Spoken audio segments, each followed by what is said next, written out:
Hello, everyone, and welcome back to another super cool radio interview. I'm your host, Matthew Thomas. Thank you so much for tuning in. I have an incredible guest joining me at this time who I'm very excited to have on the podcast. He's an incredible musician, vocalist, and the lead vocalist and messenger for Gemini Syndrome. Please welcome Aaron Nordstrom.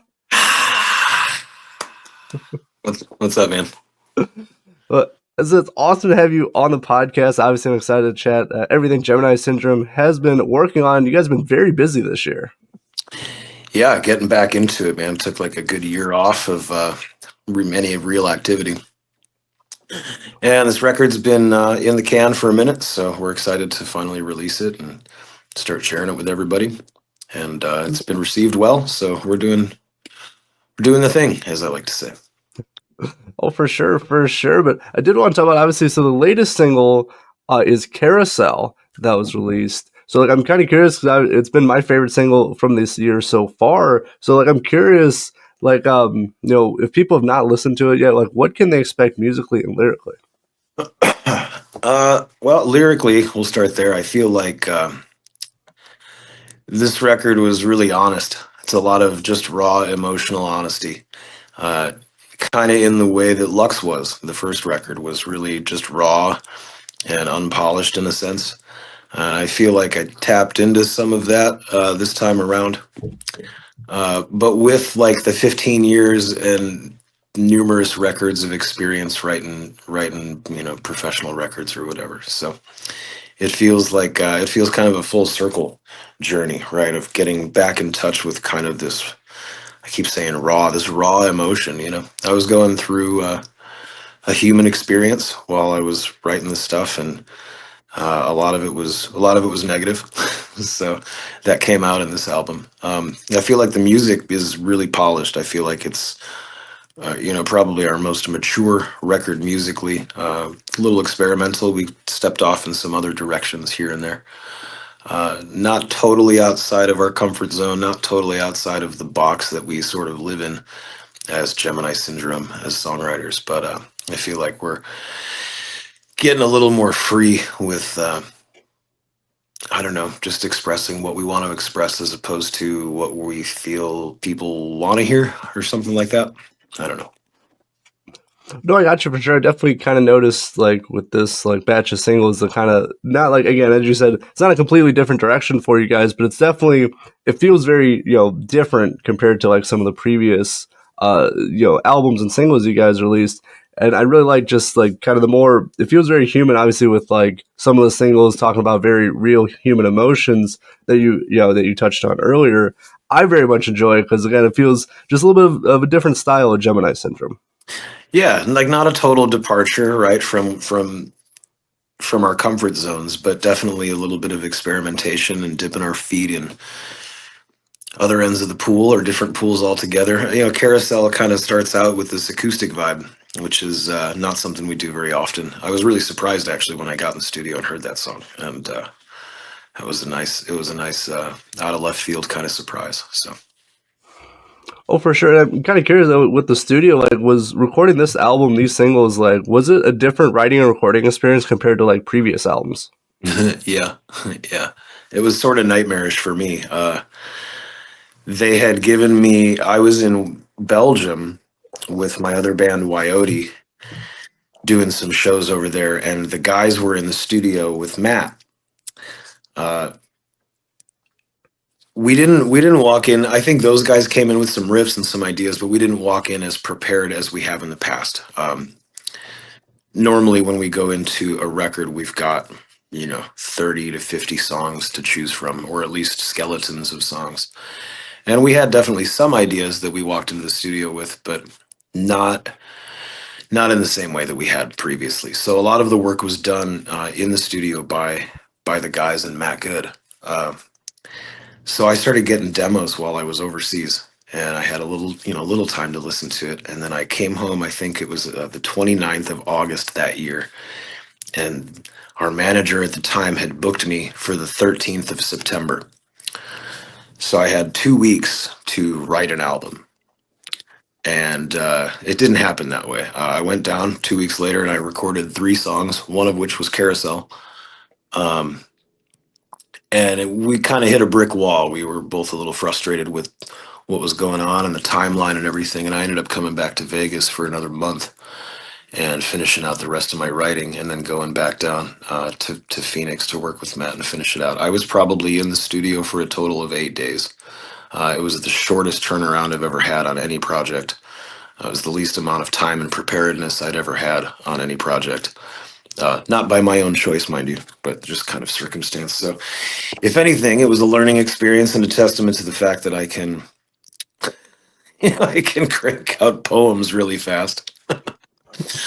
But it was a nightmare for me, to be honest with you. I'm glad the whole process is over, and I'm glad that we're finally releasing it. Oh, it definitely sounds very, I don't know, a very unique situation to say the least, for lack of a better term. Yeah. But Yep. kind of with that side, you're talking about the short time span you had to write songs. Like, did you ever experience like writer's block, or like you couldn't figure out like how to write a song? Like, were there any difficulties with that? No. Well, I mean, there was a couple evenings where I got frustrated, right? Especially in the very beginning of the process. I think in that first 2 weeks that I had, there was a lot of pressure, and yeah, I was stressed about it, and I wasn't married, but my wife, but at the time, had said to me, she's like, "You got to get out of your own way. It's just, you got to relax and just let it happen." And that was the best advice I could have gotten. I went down, like I said, for those first couple songs and came back. And after that, once I knew I had a little bit of time under my belt, I was a little more relaxed and everything kind of flowed pretty easy. Even on the last record, Third Degree with Matt, um, that album, for example, we did go in with like 35 songs. And the guys went in ahead of time, ahead of me. And while they were there, they wrote 7 more songs. So I had gone into the album with this expectation of like, cool, I'm going to go and record a bunch of stuff that I know, that I've been sitting on for some time and I'm really familiar with. And that just wasn't the case. And I think 5 of those songs out of those 7 made it to the album. So even half the album I wrote on the spot. So I would go into the studio, like let's say day one, and I would record something that was already written, that I had already written for a tune that was going to make it to the album. And then I would go home to my friend Adam's house that night, and the first night I listened to all 7 tunes, and I kind of put them in order of my favorites. And then I started from the bottom of my list and worked my way up. And every night I would pick one song, and I would listen to it until something came, and I would scribble down my lyrics in my phone. And the next morning I'd go into the studio, and the first thing I did was record that song. And then I would do another one that I had already written from before. Then I would go home and I would pick the next song, and I would listen to it until something came. I'd scribble down my words. I'd go in the studio, I'd record it first thing in the morning, and then record the next song that I had from the previous batch. And that was, the way that whole thing went. I had a lot of experience in the Lux record, where we did a lot of like co-writes for the label. And they would take me, and at the time, the original guitar player, Rich, usually it was just the two of us. Sometimes it was the whole band, but rarely.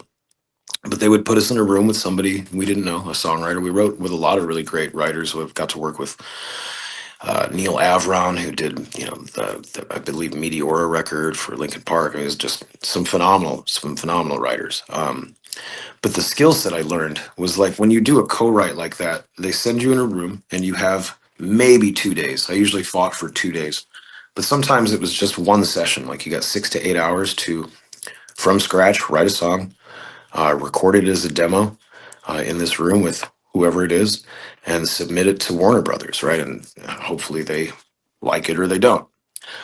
Some of those songs ended up making it to records over the years, but a lot of them didn't. But the thing that I learned, and the thing that I gained from those experiences, was being able to kind of get into the creative space on command.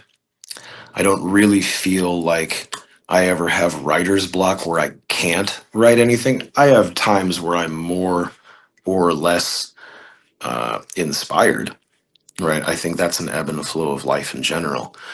But if the cards are down and I need to write something today, I always can. It's just a switch now that I can turn on. Well, that's really cool. And obviously, came in very handy, obviously, with writing and recording this current album. But like, I'm kind of curious. So like with those like co-writes and stuff, like how was it a kind of a learning curve to kind of write that quickly at that amount of time, or were you already kind of sort of adjusted to it? No, it was a learning curve in those co-writes for sure. That was all new experiences, and for us at the time, we had just gotten signed to a label, to a major label. We were super excited. Um, and there were, I'll spare the long story, but there was some regime changes at the label, and the new guy that came in didn't see us the same way that the guy who had signed us saw us, and he really wasn't. I think if he'd had his way, he would have shelved us, and we would have never even released Lux. Luckily, we did, and we're still here doing the thing. But I was real mad about the whole thing for quite a while. I know at the time Rich was too, and I did my best to push that to the side. I won't speak for how he handled any of that stuff, but a lot of those songs ended up being written about the fact that I was mad that I had to do co-writes, or that I was mad that the label was telling me what to do. I think "Pay for This" is one of those songs off the first record that's uh, very much inspired by my aggravation with my situation, being told what to do and feeling like the label, like, you signed us. Why don't you trust the songs that you signed us for to be on the record? Because that's why you signed us in the first place. But now you want me to go like write, fucking Shinedown songs, or not that I'm bagging on Shinedown, but we're not them. There's already a Shinedown. You don't need me to write their songs for them. They're already doing a fantastic job. So there was a lot of angst and a lot of bitterness in some of those tunes. I gotcha. I gotcha. No, like so like obviously with that, like moving to like this current album as you've been talking about lately. So like obviously we have 3 singles so far released this year. So like what's kind of like the rest of like the album? Like can you give me hints of like what people can expect from this album? Yeah, I feel like the songs that have come out so far, ranging from, like, let's say, Carousel to Conquistador, kind of run the gamut of the whole album. There's definitely some heavier tunes, some of the heaviest stuff we've probably done. And then there's a lot of, we tap into some odd time signatures and some weird progressions. I remember asking the guys specifically, when you're writing the choruses or the hooks or whatever, try to make it weird. Try to make it as strange musically as possible, so that I have to like work hard to find melodies that will fit. And they did. They totally delivered, and it was a challenge. And out of it, we got some really cool sounding, weird, spooky kind of stuff that happens on this album. I love this batch of songs. I think they came out great, despite maybe not having you know, the infinite amount of time we would all want as artists to sit and develop it. But yeah, yeah. Oh, for definitely for sure, and I definitely obviously I've enjoyed the first 3 singles so far. But I'm curious, so like, what was like the weirdest song on the album that you had to write to? Carousel. Oh, really? Okay. Yeah. Carousel, we went back and forth probably 9 times on that song, Matt and I. And that was actually the song that I went home in the end of the first session. I was so frustrated writing Carousel that I told Matt, I was like, I'm not going to accomplish anything sitting here being mad about it. So I drove home the 5 hours to Vegas until I figured it out.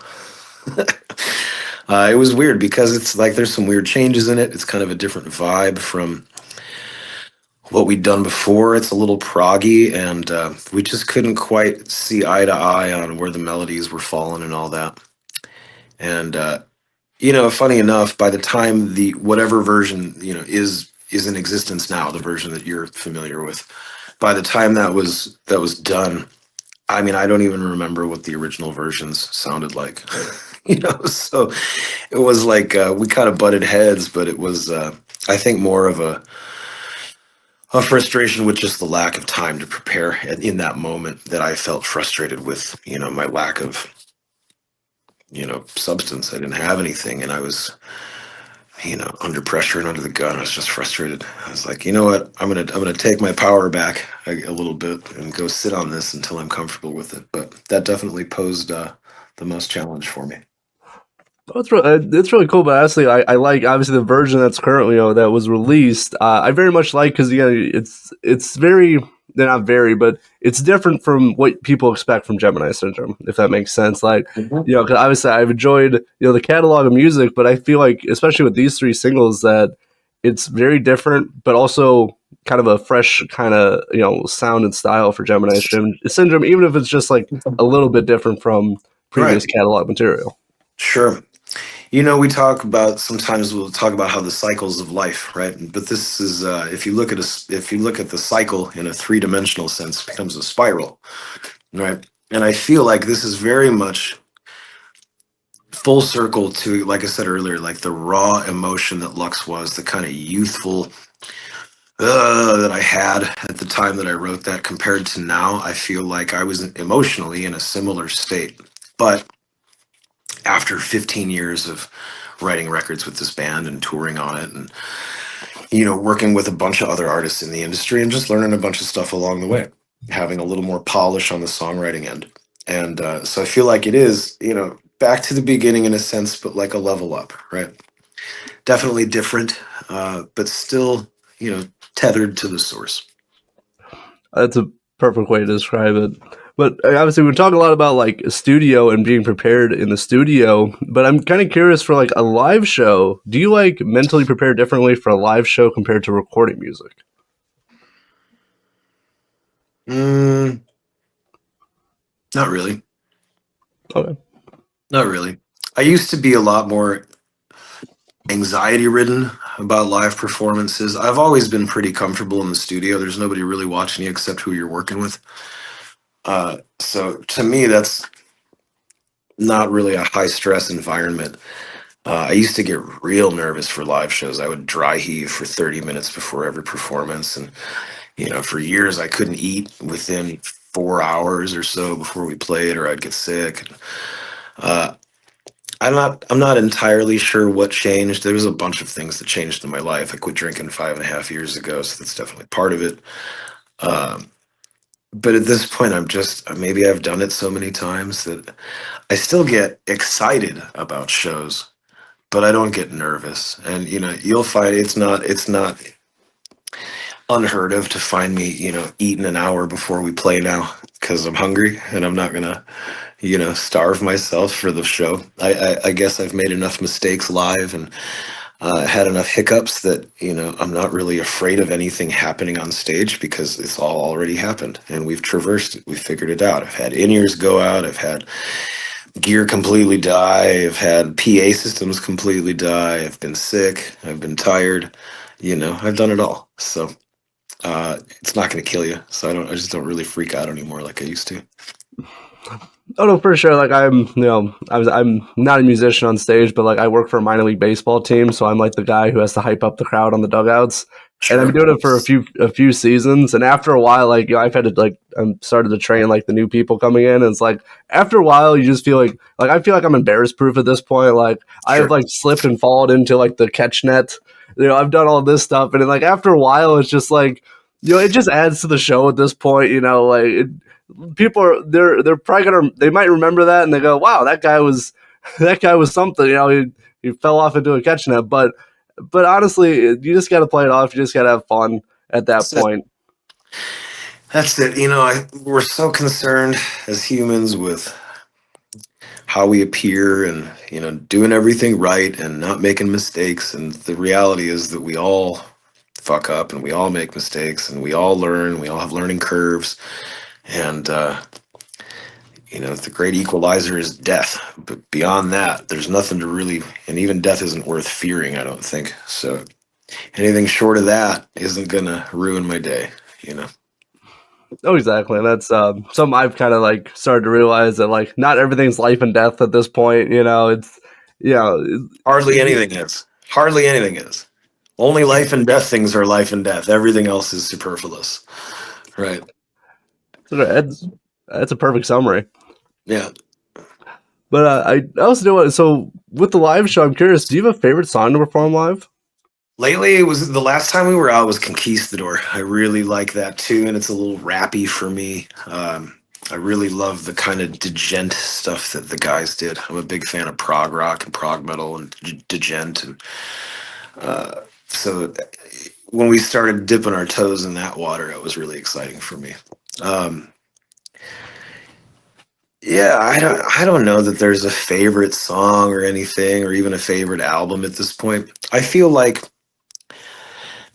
maybe the latest two albums, Third Degree and this one, just because I've been mindful of how I write my melodies as I get older, as I tour more. You know, this it's real. The stressors that you put on your body, and just even as we age, right, your voice changes and it gets deeper. You know, Maynard has talked about this where he can't do an entire set of old Tool music because it's too high for his register. And he's 30 years later and a million miles and a million shows later, and you just can't do the same things. Like if we had to go and perform Lux top to bottom, I mean, I don't know if I could do it. Probably, but I think it would be more challenging. You know, I remember like doing songs like Morning Star with Kevin, and he wanted to do this double chorus at the end, and it sounds awesome on the record, and that is hands down the most difficult vocal melody I've ever written for Gemini Syndrome ever. And then he wanted to do it twice at the end of the song, and I was like, oh god, no. So I even modify that live. You know, I don't do the last chorus identical twice. I do it kind of lower, and then I do it bigger at the end, just to save myself, right? Just to save my longevity. And I remember having a chat with Kevin in that studio on that song. He's like, well, you know, I mean, I'll paraphrase here, but he was basically like, that's your problem. Like, my problem is to make sure that the song sounds good here. And when you take it out on the road, that's not my problem.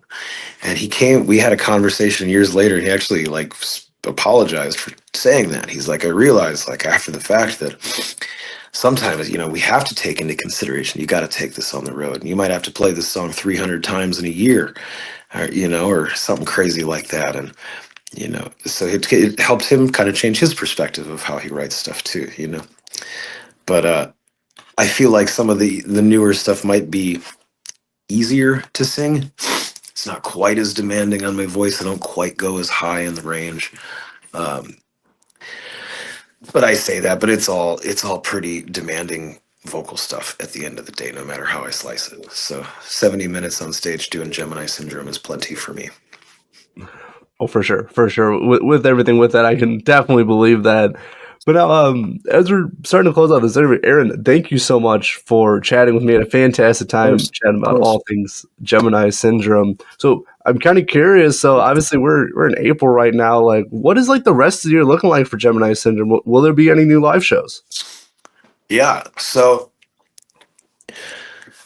we're going to be releasing the rest of this album sequentially every month until it's out. So probably July, August, it'll be finished. We've been in talks with a few different people interested on the booking end of things. Um, we really wanted to take some time away from the road. We were road dogs for 14 years straight, up until COVID. Uh, I mean, there was times we were on the road 10 months out of the year. I remember in the early days coming home from a tour. I think it was the Mushroom Head tour we did there in 2013. Went out with Mushroom Head for like 8 weeks, and we came home and we were home for like 43 hours. And then we went out with Device for like 7 weeks, and then we came home and we were home for like 2 days, and then we were out for 8 weeks again. And it was like that's what life was like back in the day. Uh, yeah, I'm turning 43 this month. I'm not old, but I'm not trying to be on tour all the time, you know. So I can see us going on tour in the fall probably. I know I'm doing two solo runs, solo acoustic piano guitar stuff with Scotty Austin, who was the singer for Saving Abel, and Peter Dante from the Adam Sandler movies. And my favorite one is Grandma's Boy that he was in. Um, the three of us are doing this Live, Laugh, Love tour in July and November. So doing some West Coast dates and some Midwest dates. So that's exciting. That's the only for sure touring I'm doing this year. I am going to Belgium in June for 3 shows with Wyote. And yeah, just releasing this Gemini stuff and kind of seeing what falls our way. sounds like you got some. So I'm curious with the acoustic like piano, like who came up with that idea?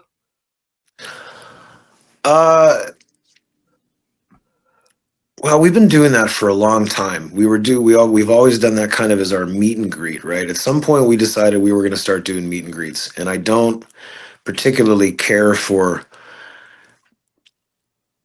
charging money to shake your hand and take a photo. If you know me, if you've come to a Gemini show ever in your life, you know that I tend to be kind of available, and I'll talk to the last person in the club, if we have the time.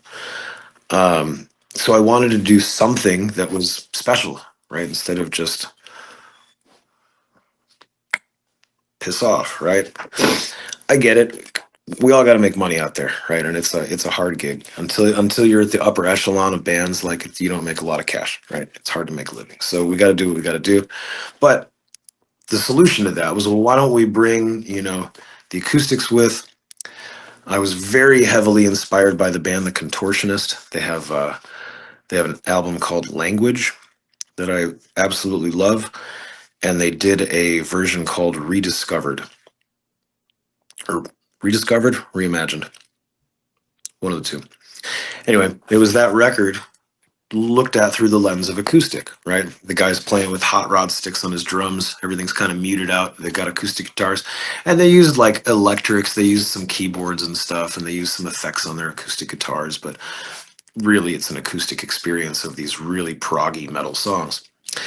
So that was the initial, well, let's try to do that, right? I've been playing piano since I was 3 years old, and it's my first instrument outside of singing. So I just sat down and tried to figure out how to translate that to piano, and it was really popular. It's always been, one of the kind of the favorite parts of our show, I think. For me in particular, I can say that I love that part of the evening. It's low impact for me. It's really intimate. It's usually just us a few feet away from the audience, kind of tucked off in the venue somewhere.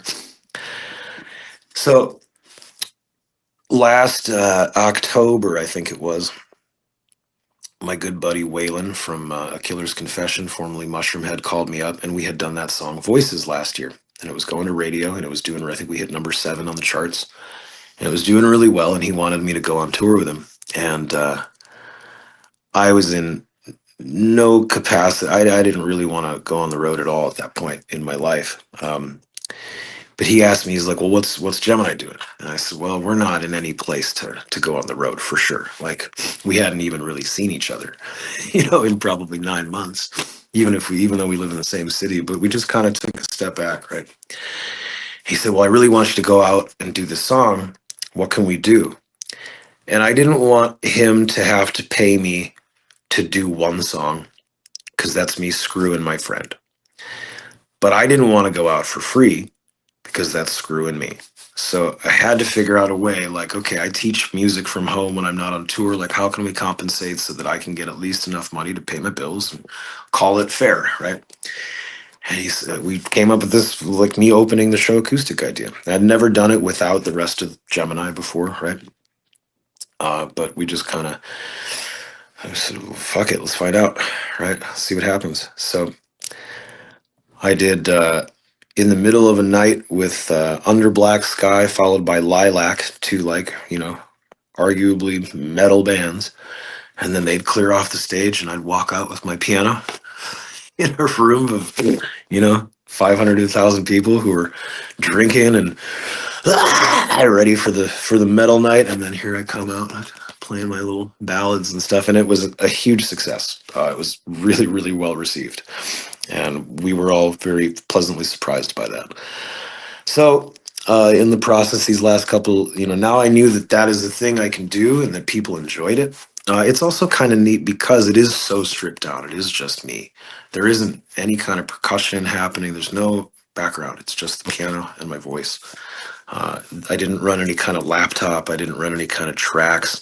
I didn't have any kind of light show. It's as bare bones, organic, me playing music as it can get. And, in the world we live in now, I mean, every band has a laptop. Every band has keyboard tracks they're running. Every band has their light show, programmed up to DMX on the computer. And, the laptop is the eighth member of the band kind of deal.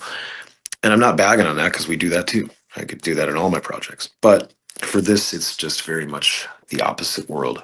Um, so yeah, Scotty's wife had reached out about booking, and we got to talking. And she mentioned that Scotty and Peter do these Live, Laugh, Love tours, and it's just acoustic. The two of them, I'm a huge Peter Dante fan. I didn't know he was a musician, but he does reggae and stuff. And Scotty's obviously had the Saving Abel thing for a long time, and is doing his own thing now. He's doing a world tour this year. And she asked if I'd want to go out. I said, yeah, let's give it a shot. So it's going to be pretty cool, cross-contaminating. I think Scotty's band is going to help me out with a couple tunes, probably for some of the Gemini stuff. I'll be doing some Gemini songs. I'll be doing a couple original songs that I wrote. And then I'll probably be hanging out after my set on the stage and accompanying them with piano and stuff. So it's going to probably just turn into a big kind of jam session, sing-along party thing, if I had to guess. I can't totally predict because I'm not out there yet, but I think at the end of the day, it's going to be a good time, and I'm excited about it. I'm definitely too. Hopefully, I can catch you at a show because I'd like to experience. I think it's gonna be an awesome show. Yeah. But Aaron, thank you so much for stopping by Super Cool Radio. It's fantastic time chatting with you. I will leave some links for Gemini Syndrome in the description of this podcast as well. But Aaron, thank you for your time. You're welcome, man. It's a pleasure. Thanks for having me. Of course, for Aaron Nordstrom of Gemini Syndrome, I'm your host, Matthew Thomas. Thank you so much for watching this episode of Super Cool Radio. And remember, stay frosty.